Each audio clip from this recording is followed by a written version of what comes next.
जान इतनी जरूरी नहीं जितनी आपकी आजादी इस मुल्क को जरूरत है। गैर पाकिस्तानी इमरान खान की गाड़ी है। जनरल बाजवा साहब के हवाले सर आपका बयान वायरल हो रहा है, उन्होंने जो कसम खाई है। से एक सवाल आता है कि वो कौन था? For Schumer to raise this issue of Imran Khan's safety. आपको बैठना पड़ेगा इस बेंच पे। आज सूरत हाल ये है कि इंडियंस एजेंट्स आते हैं और यहाँ लोगों को मार के चले जाते हैं।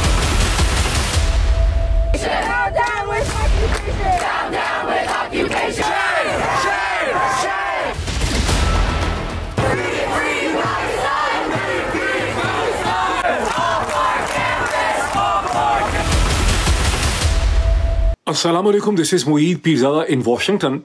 25 अप्रैल 2024 थर्सडे का दिन अभी शेप हो रहा है, अभी दिन ये बढ़ रहा है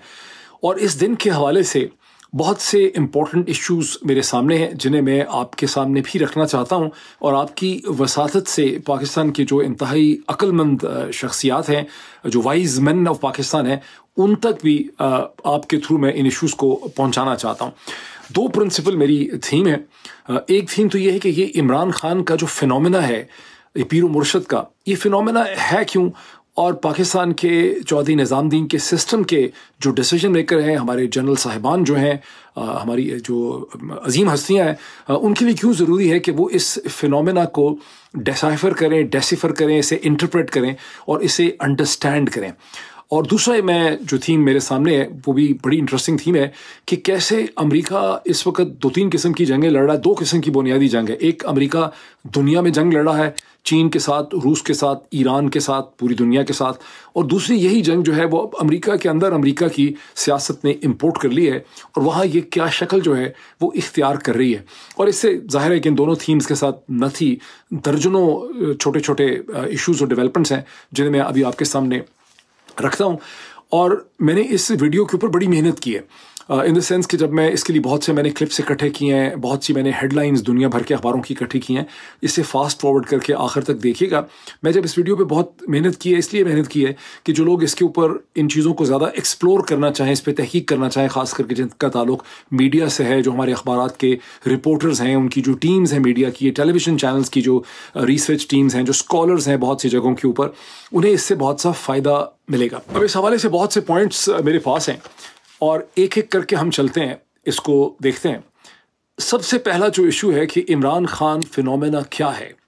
क्या वजह है कि एक सियासतदान जो है उसको वो पीरो मुर्शद बन चुका है और उसके साथ इतनी वालेहाना किस्म की अकीदत जो है उसके फॉलोअर्स की पैदा हो गई। ये क्या फिनोमेना, इसकी अहमियत क्या है और क्यों ये बहुत ज़रूरी है। फिनोमेना तो चले जैसे कैसे भी बना है, लेकिन इस स्टेज के ऊपर पाकिस्तान की तारीख जहाँ खड़ी है, ये क्यों बहुत ज़रूरी है कि पाकिस्तान के जो वाइज मैन हैं, जो डिसीजन मेकर्स हैं, जर्नैल साहिब हैं हमारे, वो जो है इस फिनोमेना को अंडरस्टैंड कर सकें, इसको फुली तौर पे ग्रैस्प करें और इसे नज़रअंदाज ना करें।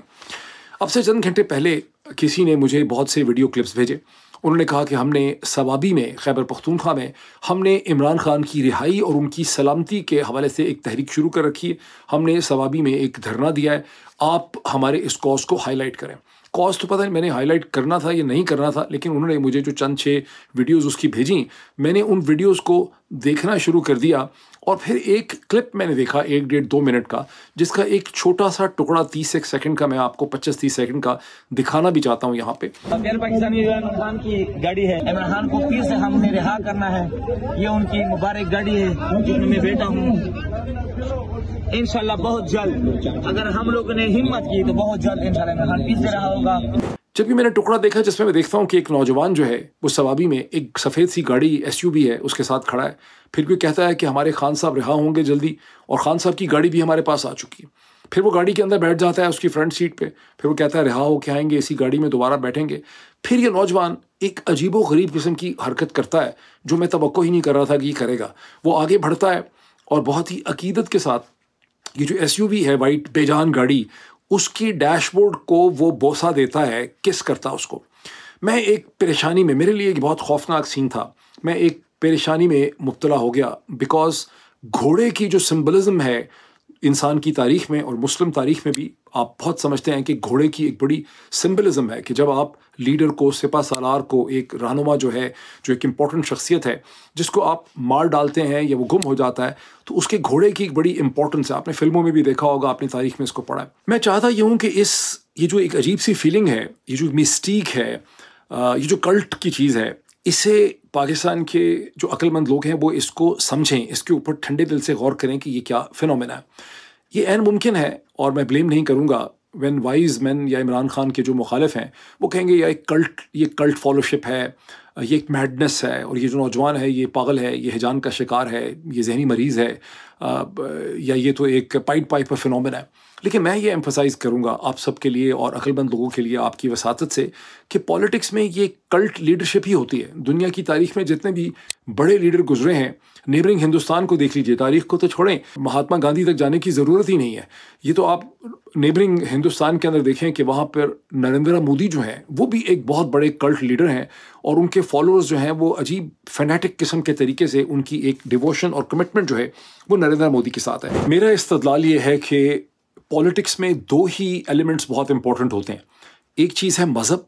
और दूसरी चीज़ है कौमियत, जिसको एथनिसिटी भी कहते हैं। मैं जब इस नौजवान की हरकत देखता हूँ सवाबी में, तो मुझे इसमें क्लियरली एक एथनिसिटी का, एक सब नेशनलिज्म का बहुत ही बढ़ा हुआ एक एलिमेंट इसके अंदर मुझे नज़र आता है। और यही वो चीज़ है जो मैं चाहता हूँ कि पाकिस्तान के ज़हीन तरीन और अक्लमंद तरीन लोग हैं जो फैसले कर रहे हैं, उनको इस इमरान खान फिनोमेना के साथ नेगोशिएट करने की ज़रूरत है। ये नेगोशिएशन कोई साफ शफाफ ट्रांसपेरेंट और खुल के, वो ठीक है लोग कहते रहें, ये कभी भी नेगोशिएशन साफ शफाफ खुल के नहीं हो सकती। ये नेगोशिएशन अपने ही किसी खुफिया तरीके से होगी, लेकिन इस नेगोशिएशन की बड़ी सख्त जो है वो ज़रूरत है। इसकी वजूहात देखें क्या है। इसकी वजह है कि आपने इमरान खान को जलील करने के लिए, इमरान खान की कैरेक्टर असैसिन, आपने मुख्तलिफ़ किस्म के केसेस बनाए। आपने इमरान खान को छोटा साबित करने के लिए, गंदा साबित करने के लिए, किरदार से गिरा हुआ साबित करने के लिए, बुरा मुसलमान साबित करने के लिए, बुरा इंसान साबित करने के लिए आपने इद्दत का केस बनाया बड़ी मेहनत करके। फिर आपने इमरान खान को चोर साबित करने के लिए तोशाखाने का केस बनाया, घड़ी चोर का आपने नारा लगा दिया। इमरान खान को थॉरोली करप्ट और ज़मीन का रसिया और करप्ट साबित करने के लिए आपने अलकादर यूनिवर्सिटी ट्रस्ट वाला केस बनाया। इमरान खान को मुल्क दुश्मन और गद्दार साबित करने के लिए आपने May 9 के पूरा वाक़या रचाया, फिर उसके केसेस बनाया आपने, गद्दारी के, मुल्क दुश्मन, एंटी स्टेट, साइफर का केस आपने जो है वो चलाया हुआ है। फिर बुरा कैरेक्टर साबित करने के लिए आपने टेरियन वाइट केस भी रखा हुआ है, उसको भी पहले आप चला रहे हैं, शायद उसको फिर दोबारा आप लाना चाहते हैं। इसका नेट रिज़ल्ट क्या निकला? इसका नेट रिज़ल्ट निकला 8 फरवरी 2024 को, जब आपको पता चला कि आपके ये सारे टैक्टिक्स और सारी स्ट्रैटेजीज़ जो हैं वो फेल हो गई हैं, और ये जो है ना बिल्कुल डेफ ईयर्स के ऊपर फॉल कर रही हैं। जैसे कि शीशे के ऊपर आप पानी के कतरे जो हैं बारिश के गिरते देखते हैं, अंदर से वो कतरे नीचे गिरते चले जाते हैं, वो अंदर जो है वो नहीं आ सकते। एक तो इसका ये फिनोमेना है। दूसरी बात है कि एक शख्स गुजरा है जिसका नाम था एल्बर्ट आइंस्टाइन। उसने एक दफ़ा मैडनेस की डेफिनेशन उसने ये दी कि अगर आप एक ही हिकमत अमली, एक ही स्ट्रैटेजी को बार बार दोहराते हैं, ये सोच के कि अगली दफ़ा जब हम इसको इम्प्लीमेंट करेंगे तो इसके नताइज और रिजल्ट कोई मुख्तलिफ निकल आएंगे, तो ये this is akin to madness. अब मैं ये नहीं कह रहा कि पाकिस्तान के जो अक्लमंद और ज़हीन तरीन लोग हैं वो इस वक्त एक मैडनेस का शिकार हो गए हैं। मैडनेस का शिकार तो ये लड़का ही होगा, सवाबी वाला। लेकिन ये कि एल्बर्ट आइंस्टाइन ने ऐसी एक चीज़ ज़रूर कही थी, और मुझे कुछ इस किस्म का फिनोमेना नज़र आ रहा है कि वही हथकंडे बार बार इस्तेमाल किए जा रहे हैं, ये सोच के कि इनका कोई मुख्तलिफ किस्म का रिजल्ट जो है अगली दफ़ा निकल आएगा। अब चूँकि जिक्र हो गया साइफर के केस का, तो मैं आपको याद करवाऊँ कि आज 25 तारीख जिस वक्त मैं बोल रहा हूँ, इस वक्त इस्लामाबाद हाई कोर्ट के डिविजनल बेंच ने, 2 मेंबर बेंच है जिसमें चीफ जस्टिस जनाब ऑनरेबल आमिर फारूक साहब जो हैं अब उसे हेड कर रहे हैं, उनके साथ मियां गुल हसन औरंगज़ेब हैं। इसने साइफर केस की जो हेयरिंग है उसे रिज्यूम करना है। ये वही हेयरिंग है जो रिज्यूम होनी थी 23 तारीख को, लेकिन चूंकि 23 तारीख को chief justice Islamabad high court ने फुल कोर्ट की मीटिंग रख ली। इस्लामाबाद हाई कोर्ट के जो 6 जज साहिबान ने ख़त लिखा था सुप्रीम जुडिशल काउंसिल के लिए, उस हवाले से सुप्रीम कोर्ट ने जो सिफारिशात और सजेशन मांगी थी उनको डिस्कस करने के लिए तो फुल कोर्ट की हेयरिंग हो गई। जब फुल कोर्ट की मीटिंग हुई तो फिर ये समात नहीं हो सकी थी। अब ये समात इस लिहाज से बड़ी इंपॉर्टेंट है कि आप सुन चुके हैं, आप दर्जनों जगहों से सुन चुके हैं, ख़ुद भी आप देख चुके होंगे कि बैरिस्टर सलमान सफदर जो इमरान खान के केस को प्लीड कर रहे हैं, वो खासे यानी एक्सपेक्ट कर रहे हैं कि यहाँ से एक कंप्लीट एक्विटल जो है इसी हफ्ते उनको मिल सकता है। मेरी ख्वाहिश भी और मेरा एनालिसिस भी है कि चौधरी साहब को ये एक्विटल होने देना चाहिए। इन्हीं छोटी छोटी बेबी स्टेप्स के अंदर से एक ऑर्गेनिक डील और एडजस्टमेंट जो है वो इमर्ज करेगी। किसी को कागज़ पे लिखने की ज़रूरत नहीं है, टेबल पे अक्रॉस बैठ के ये नेगोशिएशन नहीं करनी कि हम ये चाहते हैं आप ये चाहते हैं। बहुत सी चीज़ें जो है वो एक नेचुरल कुदरती तरीके से शेप होती हैं। ये उसका एक पहला पॉइंट है जो मैं आपके सामने रख रहा हूँ। Coming back to the Imran Khan IK phenomena, यही जो फियर्स हैं इमरान खान की सलामती के लिए, और ख़ास करके जब कहते हैं कि एक इम्पॉर्टेंट तरीन जो शख्सियत हैं उनकी पिछले हफ्ते चंद दिन पहले जो लास्ट वीकेंड था उसमें कुछ सहाफ़ियों के साथ मुलाकात हुई, उन्होंने कुछ कमेंट्स कहे, तो ये जो ख़तरात हैं ये मसलसल लोगों के जहनों में, उस मीटिंग से पहले से लोगों के जहनों में ख़तरात चल रहे हैं, वो अमरीकी पाकिस्तानियों के जहनों में भी हैं। और यही जो एप्रीहेंशन जो ख़तरात हैं इन्होंने शक्ल इख्तियार की है। जो आपने स्टोरी देखी है इंटरसेप्ट की, जो मैं आपको स्क्रीन के ऊपर दिखाता हूँ, जो रायन ग्रिम की और मुर्तज़ा की स्टोरी है, जिसमें उन्होंने ये क्लेम किया है कि बहुत ही 5 क्रेडिबल सोर्सेज से उनको ये पता चला कि पिछले महीने यानी चंद हफ्ते पहले अमेरिका में पाकिस्तान के जो एम्बेसडर हैं उनको चक शूमर जो बहुत इम्पोर्टेंट जो सेनेट मेजॉरिटी लीडर हैं डेमोक्रेटिक पार्टी के हैं, न्यूयॉर्क से हैं, उन्होंने अमेरिकन पाकिस्तान के जो एम्बेसडर हैं अमेरिका में, उनके थ्रू पाकिस्तान के चौधरी साहब को ये कन्वे किया। और जो एम्बेसडर हैं यहाँ पे सरदार मसूद साहब, वो दर हकीकत चौधरी साहब ही के बंदे हैं, वो चौधरी साहब के बहुत करीब हैं और हमेशा से उनका एक बहुत ही एहतमाद का और ट्रस्ट का रिलेशनशिप रहा है। तो उनके ज़रिए ये कन्वे किया गया कि हमें ये बिल्कुल एक्सेप्टेबल नहीं होगा कि इमरान खान को जेल में खुदा ना खास्ता मेरे मुँह में खाक उनको मार दिया जाए। तो मैं ये समझता हूँ कि कोई ऐसी प्लानिंग, मेरे ये ख्याल है कि कोई भी ऐसा नहीं सोच रहा होगा और ये महज एक एग्जैजरेटेड बढ़ा हुआ खौफ है। अब चक शूमर के हवाले से रायन ग्रिम जो हैं वो वजाहत सईद खान के साथ एक डिस्कशन में आए और छोटा सा मैं टुकड़ा आपको सुनाता हूँ, जहाँ रायन ग्रिम ये कहते हैं कि पाकिस्तान में लोगों को ये अंडरस्टैंड करना चाहिए कि चक शूमर जो हैं वो प्रेसिडेंट बाइडन के बाद डेमोक्रेटिक जो एस्टैब्लिशमेंट है, और हैं भी वो सेनेट मेजॉरिटी लीडर हैं सेनेट के, और वो सबसे इम्पॉर्टेंट प्लेयर हैं। मैं आपको इतना बताऊंगा कि ये आदमी इतना इंपॉर्टेंट है, इतना ताकतवर है कि इस वक्त इसराइल, और ये हैं भी जुविश हैं और जुविश कम्युनिटी को रिप्रेजेंट करते हैं, और इसराइल के प्राइम मिनिस्टर बीबी नेतन्याहू में और चक शूमर के अंदर भी एक मैच पड़ा हुआ है, जिसमें चक शूमर बरमला ये कह रहे हैं कि इसराइल का जो प्राइम मिनिस्टर है ये हमें एक जंग की तरफ लेके जा रहा है, ये मशरक़ वस्ता और दुनिया में अमन नहीं होने दे रहा और इसको हटाने की ज़रूरत है। और दूसरी तरफ से इसराइल का प्राइम मिनिस्टर जो है वो चक शूमर के ऊपर लगातार हमले जो है वो कर रहा है। Chuck Schumer is the uncontested Senate Majority Leader. Other than Biden, you don't have a more powerful Democrat in Washington. For Schumer to raise this issue of Imran Khan's safety. अब इसी फिनोमेना के context में 3 developments हैं और इस नाचीज़ की 3 suggestions भी हैं। जो 3 डेवलपमेंट्स हैं उसमें से पहली डेवलपमेंट वो है जहां गुज़िश्ता 12 घंटे में आप देखते हैं कि तहरीके इंसाफ के वर्कर्स और ख़वातीन जो हैं वो बनी गाला मुजाहरा करने के लिए पहुंचते हैं बुशरा बीबी की रिहाई के हवाले से।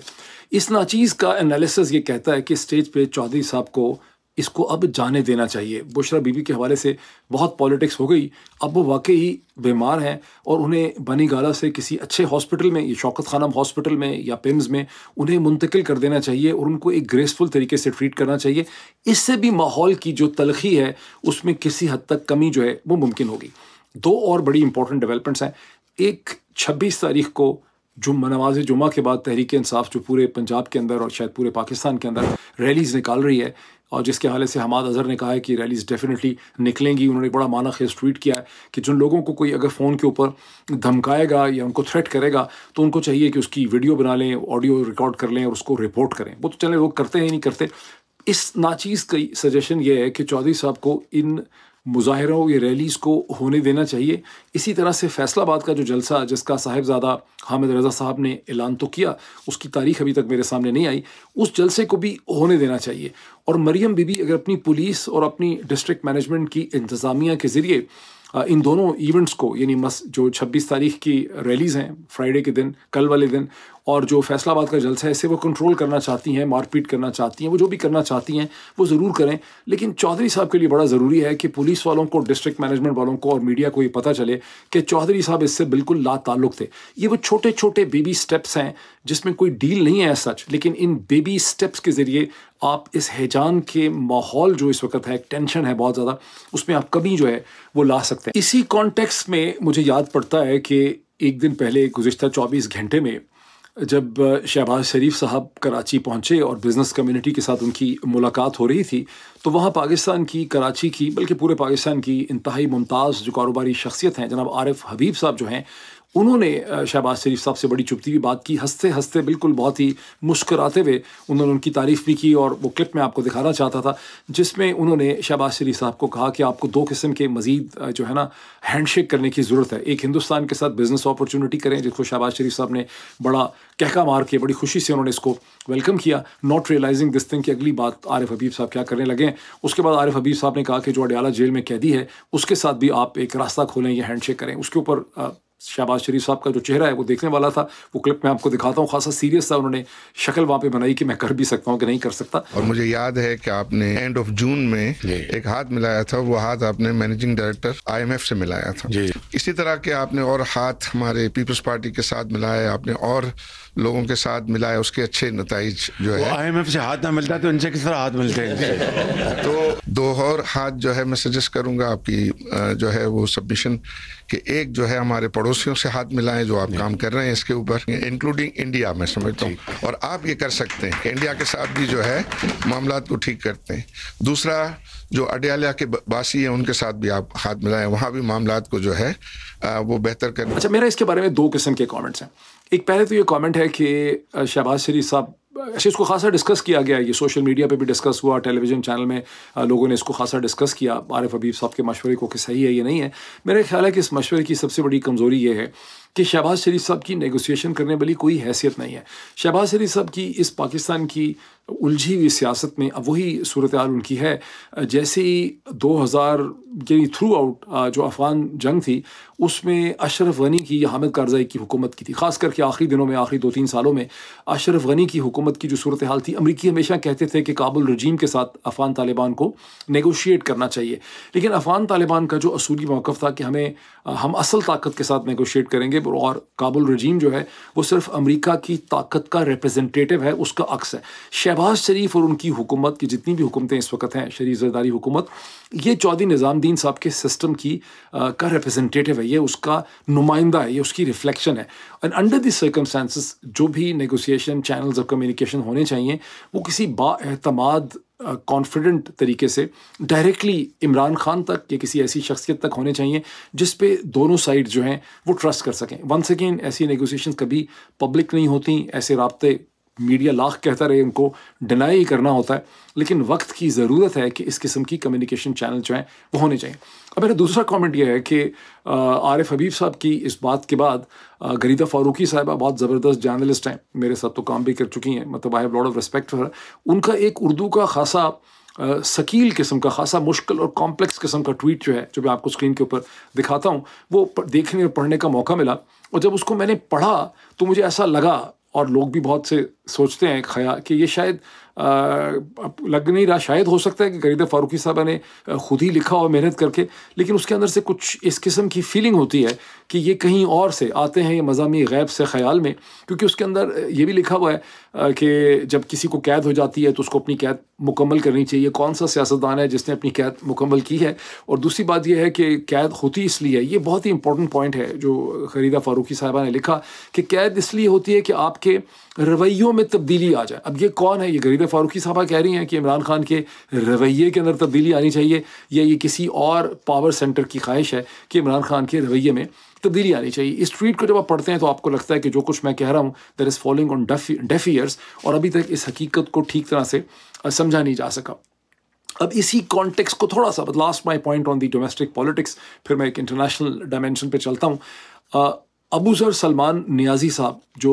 शहीद अरशद शरीफ के दोस्त भी रहे हैं, वो उस प्रेस कॉन्फ्रेंस में थे जो रऊफ़ हसन साहब ने ऑर्गेनाइज़ की ह्यूमन राइट के हवाले से, और जो सिविलियंस के ट्रायल हैं मिलिट्री कोर्ट्स उसको कंडेम करने के लिए, जहाँ बहुत से रिलेटिव्स भी मौजूद थे उन लड़कों के जिनको 100 से ज़्यादा पाकिस्तानी जो पॉलिटिकल वर्कर्स हैं जिनको मिलिट्री कोर्ट्स ने डिटेन किया हुआ है, उनके मुकदमे वहाँ पे चल रहे हैं। वहाँ अबू ज़र सलमान नियाज़ी ने काजी फ़ायज़ ईसा साहब को मिलिट्री कोर्ट्स के हवाले से जो उन्होंने उनको चार्जशीट प्रेजेंट की चीफ जस्टिस की, वो देखने वाली है। उसका मैं एक 30-40 सेकंड का टुकड़ा और क्लिप आपको सुनाना चाहता हूँ, जहाँ अबू ज़र सलमान नियाज़ी काजी फ़ायज़ ईसा साहब को ये कहते हैं कि आपने कॉन्स्टिट्यूशन को बेट्रे किया, आपने ये गलत स्टेप्स उठाए हैं, और ये आपका जो आपकी जो कॉम्पनसेशन है या आपकी जो इसका कफ़ारा आप सिर्फ इस तरह से दे सकते हैं कि आप ख़ुद इस लार्जर बेंच बनना चाहिए, और लार्जर बेंच में आपको बैठना चाहिए। अरे बाजवा साहब हैं, वो कसमें खा रहे हैं लेकिन उनको बात यकीन करने को तैयार नहीं है। हमारे चीफ जस्टिस साहब की सबसे बड़ी रिस्पॉन्सिबिलिटी बनती, उन्होंने खुद कहा था 21वीं आईनी तरमीम के केस में कि मिलिट्री कोर्ट्स अनकॉन्स्टिट्यूशनल, जब तालिबान को ट्राई किया जा रहा था। अब वही चीफ जस्टिस साहब इस बेंच में नहीं बैठे, आपको बैठना पड़ेगा इस बेंच पे। अब लार्जर बेंच की रिकमेंडेशन तो पिछले 24 घंटे में सुप्रीम कोर्ट का जो 6 मेंबर बेंच था उसने लार्जर बेंच की रिकमेंडेशन तो कर दी है, लेकिन अभी तक ये है कि काजी फायज ईसा साहब गुरेज कर रहे हैं उस लार्जर बेंच में बैठने से। मेरा एनालिसिस और ख्याल ये है कि ना सिर्फ ये कि लार्जर बेंच की बजाय एक फुल कोर्ट का बेंच यहाँ पे बनना चाहिए। इशू बहुत अहम है ताकि वंस एंड फॉर ऑल ये डिसाइड हो जाए कि सिविलियन पॉलिटिकल वर्कर्स कोई दहशतगर्द नहीं है और उनके मुकदमे मिलिट्री कोर्ट्स में नहीं चलाए जा सकते। और काजी फायज ईसा साहब को फुल कोर्ट के इस सेशन को खुद एज चीफ जस्टिस पाकिस्तान उसे उन्हें हेड करना इसको चाहिए। अब आए उस डेवलपमेंट की तरफ जिसका मैंने शुरू में आउटसेट में कहा कि अमेरिका इस वक्त 2 किस्म की जंगें लड़ रहा है। जब आप अमेरिका के अंदर रहते हैं और यहाँ के ज़राए अबलाग को सुनते हैं और पढ़ते हैं तो आपको एहसास होता है कि एक वो जंग है जो अमेरिका अपनी बालादस्ती के लिए और हेजेमनी के लिए दुनिया में लड़ रहा है। वो जंग है चीन के ख़िलाफ़, वो जंग है रूस के ख़िलाफ़ और वो जंग है ईरान के ख़िलाफ़, जिसे रूस और चीन का प्रॉक्सी भी समझा जा रहा है। और बात है कि ईरान के ऊपर ये इल्ज़ाम है कि उसकी आगे बड़ी प्रॉक्सीज़ हैं, लेकिन इसको मशरक़ वस्ता में इस वक्त चीन और रूस का नुमाइंदा या रिप्रेजेंटेटिव या प्रॉक्सी जो है वो समझा जा रहा है। लेकिन एक दूसरी जंग है जो इस ग्लोबल जंग के नतीजे में अमेरिका के अंदर हो रही है और ये एक बड़ी ही इंटरेस्टिंग और बड़ी खौफनाक किस्म की जंग है। ये बड़ी इंटेंस पोलराइजेशन है जिसका मैं अपने इंग्लिश के चैनल में, जिसका मैंने आपसे कई दफ़ा कहा कि उसे ज्वाइन करें, आइकॉनोक्लास्ट विद मोहित पीरज़ादा, वहाँ मैं इसका बहुत ज़्यादा जिक्र करूँगा, उसको डिस्कस करूँगा with the help of interviews. गुज़िश्ता कई दिनों से ऑलमोस्ट 9-10 दिन हो गए हैं, पिछले हफ्ते से अमेरिका की जो टॉप यूनिवर्सिटीज़ और कॉलेज कैंपसेस हैं कोस्ट टू कोस्ट, यानी ईस्ट कोस्ट से वेस्ट कोस्ट, नॉर्थ से साउथ जो है, उसमें एक मैसिव स्टूडेंट प्रोटेस्ट जो हैं वो शेप हो रही हैं, जो इस वक्त चल रही हैं और बढ़ती चली जा रही हैं। जितना ज़्यादा उनके ऊपर क्रैकडाउन कर रही हैं यूनिवर्सिटी की एडमिनिस्ट्रेशन, जिन्होंने पुलिस को भी उसमें इन्वॉल्व कर लिया है। जैसे कि कोलंबिया यूनिवर्सिटी के अंदर पिछले हफ्ते में NYPD न्यूयॉर्क पुलिस डिपार्टमेंट को लाया गया, जिन्होंने 100 से ज़्यादा कोलंबिया के स्टूडेंट्स को जो प्रो पैलेस्टीनियन मुजाहरे कर रहे थे, उन्होंने बेसिकली मुजाहरे क्या कर रहे थे, उन्होंने कैंप लगा देते हैं ये स्टूडेंट यूनिवर्सिटी के लॉन्स के अंदर और वहाँ बैठ जाते हैं, दिए जलाते हैं, प्रोटेस्ट करते हैं। तो ये प्रोटेस्ट जो है बढ़ती चली जा रही है।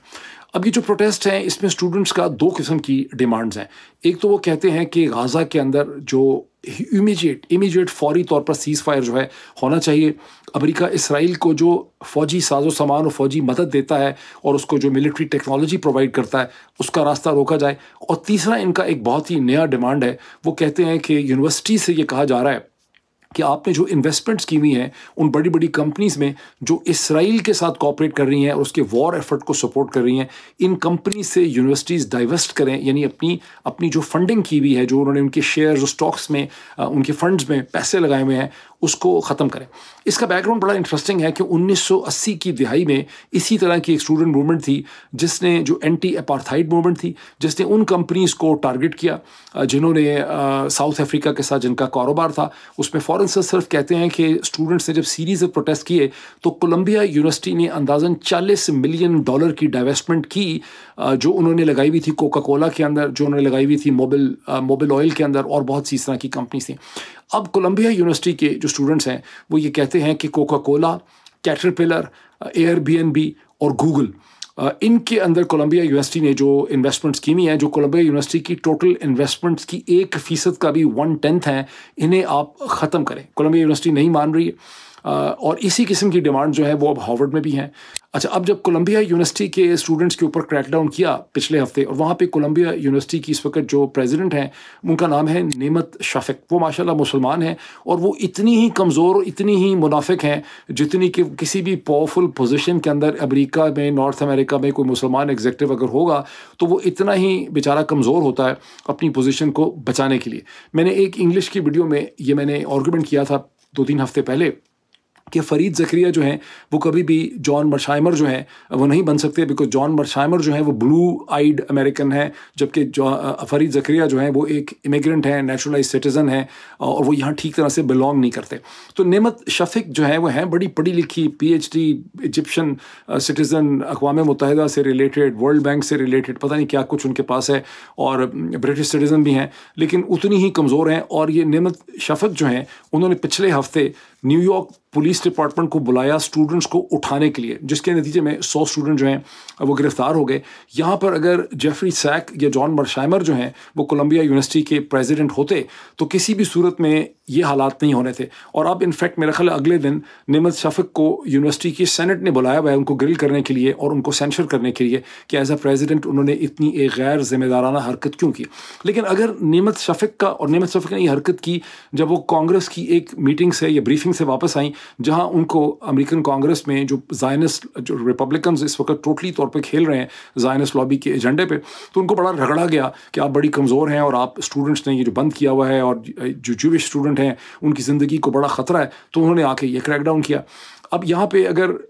जेफरी सैक होते तो जॉन मर्शाइमर होते, जैसे मैंने आपको कहा कि उन्होंने कभी पहले ऐसे नहीं करना था। लेकिन अगर नेमत शफीक को प्रेशराइज करने वाले कांग्रेसमैन का और इंतज़ामिया का ये ख्याल था कि स्टूडेंट्स की मार पिटाई से उनकी गिरफ्तारी से मामला हल हो जाएगा, तो इसमें बहुत बड़ी नाकामी इसलिए हुई है कि स्टूडेंट्स के ऊपर जब ये तशद्दुद किया गया और उनको ज़बरदस्ती उठाया गया और गिरफ्तार किया गया, तो ये जो प्रोटेस्ट मूवमेंट थी वो बहुत तेज़ी से फैली है। और उसके बाद प्रोटेस्ट शुरू हो गई हार्वर्ड के अंदर, येल के अंदर, यूनिवर्सिटी ऑफ सदर्न कैलिफोर्निया यानी वेस्ट कोस्ट के अंदर, टेक्सास में University of Texas at Austin जो है वहाँ पर भी स्टूडेंट्स को गिरफ्तार करना पड़ा, University of Texas San Antonio में भी स्टूडेंट्स को गिरफ्तार करना पड़ा। तो अब आपको कई कैंपसेस जो हैं वो इसकी जद में है, और कैंपसेस के अलावा जो कम्युनिटी कॉलेज हैं छोटे, उनके अंदर भी आपको डिफरेंट जगहों पे डेमोन्स्ट्रेशंस होते मिल रही हैं और इसको कह रहे हैं कि अक्रॉस दी अमेरिका ये चीज़ फैल चुकी है। यानी इस वक्त ब्राउन यूनिवर्सिटी में भी इसी किस्म की टर्बुलेंस है, येल में भी है, हार्वर्ड में भी है,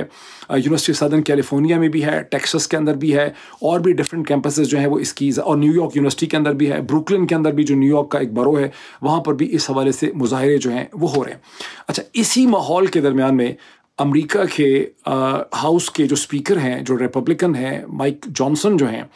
वो पहुंचते हैं कोलंबिया यूनिवर्सिटी गुज़िश्ता 24 घंटे में। और वो क्यों पहुंचते हैं वहाँ पे? वो वहाँ पहुंचते हैं जूविश स्टूडेंट्स और जो इसराइली स्टूडेंट्स हैं उनको ये एश्योर करने के लिए कि हम आपके साथ हैं और कोई आपको हाथ नहीं लगा सकता। किसी ने किसी इसराइली जूविश स्टूडेंट को हाथ लगाया भी नहीं है, लेकिन ये कि उनको परेशानी बड़ी हो रही है क्योंकि उनके खिलाफ जो है वो मसलसल नारे हैं। तो कोलंबिया यूनिवर्सिटी की जो लो लाइब्रेरी है जो बहुत मशहूर है, जिसके बाहर आपको एक लेडी जस्टिस खड़ी नज़र आती है, उसका एक मुजस्समा बना हुआ है, वहाँ खड़े होकर माइक जॉनसन ने एक तकरीर की। और जब वो तकरीर करने लगे स्टूडेंट्स को लेक्चर देने के लिए कि आपने स्टूडेंट, और तकरीर का जो लबे लुबाब था वो ये था कि इसराइल को भी कोई हाथ नहीं लगा सकता हमारे होते हुए, और जूविश स्टूडेंट्स जो हैं उनको भी कोई नुकसान नहीं पहुंचा सकता। तो जब वो तकरीर कर रहे थे तो स्टूडेंट्स जिसमें जूविश भी थे उन्होंने उनकी बड़ी हूटिंग की और बड़ी वहाँ पे हुल्टरबाजी और नारेबाजी शुरू हो गई, जिसमें माइक जॉनसन जो थे वो वैसे ही बड़े परेशान हैं। और मैं भी आपको बताता हूँ क्यों परेशान है वो बेचारे। तो उन्होंने वहाँ पर उनको इतना गुस्सा आया कि उन्होंने कहा कि स्टूडेंट्स को कि अपने पैसे मत ज़ाया करो माँ बाप के, जाओ अपनी क्लासेस में जाओ, नहीं तो मैं प्रेसिडेंट बाइडन से बात करूँगा। बिल्कुल उन्होंने पाकिस्तानी किस्म की चौधरी निज़ामुद्दीन की लैंग्वेज इख्तियार कर ली और उन्होंने कहा कि मैं प्रेसिडेंट बाइडन को कहूँगा कि कोलंबिया यूनिवर्सिटी के अंदर नेशनल गार्ड्स को, जो अमेरिका की एक तरह से रेंजर्स हैं, पैरामिलिट्रीज़ हैं, उनको यहाँ पर भेजा जाए। फिर उसके बाद खासी अफवाह थी कि यहाँ पर आ रहे हैं रेंजर्स, आ रहे हैं, वीगो गाड़ियाँ आ रही हैं या जो है नेशनल गार्ड्स आ जाएंगे। ताहम यूनिवर्सिटी के स्पोक्स पर्सन ने कहा कि नहीं ये अफवाह है, और माइक जॉनसन का दिमाग ख़राब हो गया। फिलहाल इस किस्म का कोई जो है वो प्लान नहीं है। अच्छा, अब माइक जॉनसन जो है वो क्यों परेशान है? इसलिए कि माइक जॉनसन जो है उन्होंने इसी हफ्ते में उन्होंने एक बहुत बड़ा एक कदम उठाया कि वो जो पिछले 2-3 कई हफ्तों महीनों से जो एक इसराइल के लिए और यूक्रेन के लिए जो एक बिल था इमदाद का वो रुका हुआ था, उसको उन्होंने हाउस से बाईपार्टिसन कंसेंसस करके वहाँ से उन्होंने इसको पास करवाया। तो $95 बिलियन, $95 बिलियन का ये बिल जिसको अब प्रेसिडेंट बाइडन ने इसको साइन कर दिए हैं पिछले 24 घंटे में, और वो कह रहे हैं कि ये इमदाद जो है फौरी तौर पे असले की इमदाद जो है वो मिलेगी यूक्रेन को। इस $95 बिलियन के अंदर तकरीबन $61 बिलियन, $61 बिलियन जो हैं वो यूक्रेन के लिए हैं, जो टोटल मिलिट्री एड उसकी है, और इसमें तकरीबन $26.4 बिलियन जो हैं वो इसराइल के लिए हैं, वो भी मोस्ट मिलिट्री एड ही है, और 8.3 या 2 या इस तरह से बिलियन डॉलर जो है वो इंडो चाइना के लिए रखे गए हैं। कहने को वो ताइवान के लिए, लेकिन बुनियादी तौर पे आप समझ सकते हैं कि वो सारा का सारा चीन के ख़िलाफ़ जो उस खत्ते में एक्टिविटीज़ करनी है उसके लिए रखे गए हैं। और साथ उस पर लतीफ़ा देखें, जोक ये देखें कि कहा है कि $1 बिलियन हमने रखे हैं दुनिया भर में ह्यूमैनिटेरियन कॉजेज़ के लिए। और प्रेसिडेंट बाइडन ने पिछले 24 घंटे में जो एक बड़ी हिस्टोरिक स्पीच की है जिसमें उन्होंने ये कहा कि ये पैसा जो हमने बहुत बड़ा हमने कारनामा अंजाम दिया है, हमने ये कर दिखाया जो नहीं हो रहा था, हम इकट्ठे हो गए यानी रिपब्लिकन और डेमोक्रेट्स, और ये जो पैसे हैं ये दिस इज़ ये जो है this is a victory for America, this is a victory for the world, this is a victory for the peace, this is a victory for the Europe, और दुनिया भर में इससे पीस में इजाफा हो जाए। यानी पैसे दे रहे हैं आप जंग करने के लिए यूक्रेन को, और आप कह रहे हैं कि दुनिया में इसमें पीस में इजाफा होगा, और साथ उन्होंने पख ये लगाई है कि जो $1 बिलियन है ये हम इजराइल को जोर देंगे कि इसके ज़रिए जो ह्यूमैनिटेरियन एड है वो गाज़ा के अंदर फ्लो करे। इसमें बड़ा सेल्फिश इंटरेस्ट है कि ह्यूमैनिटेरियन एड आएगी, उसकी क्लिपिंग्स, उसकी फुटेज आएगी अमेरिका के अंदर, तो वो समझते हैं कि जो left of the centre democratic politics उनके बहुत खिलाफ हुई हुई है उसको कोई ठंड पहुंचेगी, और मेरी पॉलिटिक्स जो है वो इलेक्शन से पहले कोई रीसरेक्ट जो है वो हो जाएगी। अच्छा, इसका एक बड़ा इंटरेस्टिंग पहलू ये है जब आप कॉम्प्लेक्सिटी देखते हैं अमेरिका की पॉलिटिक्स की, कि ये जो $61 बिलियन मिलिट्री असले के लिए रखे गए हैं यूक्रेन के लिए, इसके बारे में कहा कि अगले चंद घंटों के अंदर से पेंटागन जो है वो असला और सप्लाईज अपनी खुद जो उसके पास अपने रिजर्व्स हैं, उसके पास एम्यूनेशन के स्टॉक्स हैं, उन स्टॉक्स में से यूक्रेन को असला फौरी तौर पे देना शुरू कर देंगे। अगर ऐसा था तो पहले ही आप दे देते, फंड बाद में कर लेते, लेकिन वो देना शुरू कर देंगे। और जो ये स्टॉक्स हैं अमेरिका के, जब ये यूक्रेन को दे दिए जाएंगे तो इनको रेप्लेनिश करने के लिए, रिस्टोर करने के लिए अमेरिका की इंडस्ट्री और असला प्रोड्यूस करेगी। ज़ाहिर है असला तो आपने स्टॉक्स उसके रखने हैं। और प्रेसिडेंट बाइडन ने अपनी स्पीच में जो मैंने सुनी रेडियो के ऊपर NPR या सी स्पैन में, वो ये थी कि इसमें खुशी की बात यह है कि हमें जो पैसे सैंक्शन किए हैं कांग्रेस ने, ये बुनियादी तौर पर अमेरिका के अक्रॉस द कंट्री मुख्तलिफ शहरों के अंदर जो एम्प्लॉयमेंट है, यानी आप मिलिट्री इंडस्ट्रियल कॉम्प्लेक्स को आपने ये पैसे दिए। उधर से क्रेमलिन की तरफ से फौरी तौर पर स्टेटमेंट आई है कि इससे जंग के डायनामिक्स में कोई फ़र्क नहीं पड़ने वाला। अमरीकियों ने सिर्फ दिल पेशावरी की है, ये कहना है रूसियों का। उनका कहना यह है कि ये पैसे जो हैं वो बेसिकली तौर पे अमेरिका के सदर ने अपने मिलिट्री इंडस्ट्रियल कॉम्प्लेक्स को दिए हैं यूक्रेन के नाम पे। और जो एनालिस्ट को मैंने सुना है, अमेरिकन एनालिस्ट को, वो ये कहते हैं कि इससे जंग के डायनामिक्स पे कोई फ़र्क नहीं पड़ेगा। ज़्यादा से ज़्यादा ये फ़र्क पड़ेगा कि रूस से जो बहुत बड़ी शिकस्त होनी है यूक्रेन को, उसके बजाय यूक्रेन को कोई रिस्पेक्टेबल किस्म का सीज़ फायर या कोई टर्म्स एंड कंडीशन मिल जाए, उसमें भी शायद यूक्रेन को अपनी कुछ टेरिटरी जो है उस पर कॉम्प्रोमाइज़ वो है करना पड़ेगा। अगर एक तरफ ये है तो दूसरी तरफ अमेरिका के वज़ीर ख़ारजा जो हैं टोनी ब्लिंकन, वो 3 दिन के दौरे पे पहुंचे हैं चीन, जहां वो पहले शंघाई पहुंचे हैं। पहले रीत ये थी कि आप सीधा सीधा जाते थे बीजिंग, लेकिन अब वो पहले शंघाई गए हैं, वहाँ पे स्टूडेंट्स को मिलना है, कल्चर एक्टिविटीज़ करनी है, और बुनियादी तौर पर वो एजेंडा लेकर गए हैं कि चीन को ये लेक्चर देना है और समझाना है कि आप जो रूस के साथ यूक्रेन की जंग में आप टेक्नोलॉजिकल कोऑपरेशन कर रहे हैं और एडवांस चिप्स और सिम्स और इस किस्म की चीज़ें आप ट्रांसफ़र कर रहे हैं, कि ठीक है कि आप डायरेक्टली मैन्युफैक्चर रास्ता नहीं देते, वो हम आपसे डिमांड करते हैं कि वो जो है आप ना करें और ताइवान को तंग ना करें वगैरह वगैरह। अच्छा, एक तरफ से चीन के खिलाफ 8 कुछ बिलियन डॉलर रखे गए हैं चीन को तंग करने के लिए। इस पे इकोनॉमिस्ट का एडिटोरियल बड़ा इंटरेस्टिंग है, और इकोनॉमिस्ट का एडिटोरियल कहता है कि अगर इसके साथ ही ये जो बिल पास किया है, इस बिल पे जो पैसों का बिल है $95 बिलियन का, इसके साथ जो एक पख लगाई है कि आपने टिकटॉक को बैन करने का बिल भी, वो भी उसके अंदर डाल दिया है। और वो जो डांस बाइट चाइनीज़ कंपनी है, जो पेरेंट कंपनी है टिकटॉक की, उसको कहा गया है कि 270 दिनों के अंदर या तो टिकटॉक को आप किसी अमेरिकन कंपनी को बेचें, गूगल को बेचें, या उसको आप मेटा को बेचें जो फेसबुक की कंपनी है, किसी को बेचें, उसको एप्पल को, या ये है कि आप इसे कहते हैं इसको हम ब्लॉक कर देंगे। अब वो बिक इसलिए नहीं सकती कि ये जो कंपनीज़ हैं इनके पास ऑलरेडी इस किस्म की ऐप्स हैं, और अमेरिका के एंटी मोनोपोली लॉ में ये कंपनियां इस किस्म की एक और टिकटॉक की तरह की बड़ी कंपनी को, ये ऐप को नहीं खरीद सकेंगी, बिकॉज इस किस्म का मर्जर एक्विजिशन अमेरिकन लॉ में हो नहीं पाएगा। लेकिन ये अभी इस पर इनको इतनी जल्दी रिलीफ इसलिए नहीं मिलनी कि एक्सपर्ट्स ये कहते हैं कि इसके ऊपर बड़ी लंबी लीगल बैटल होगी, और टिकटॉक और डांस बाइट जो हैं वो अमेरिकन कोर्ट्स में जाएंगे, और ये मसला उनके पास खासा अच्छा केस है। लेकिन इकोनॉमिस्ट का कहना ये है कि अगर ये पख ना लगाई होती तो हो सकता है चीनी इनको को थोड़ा सीरियसली ले लेते, लेकिन इस स्टेज के ऊपर चाइनीज स्माइल ही देंगे अमेरिका को। So the global war continues and the war inside United States also continues। अभी इतना ही, फिर आपसे मुलाकात होती।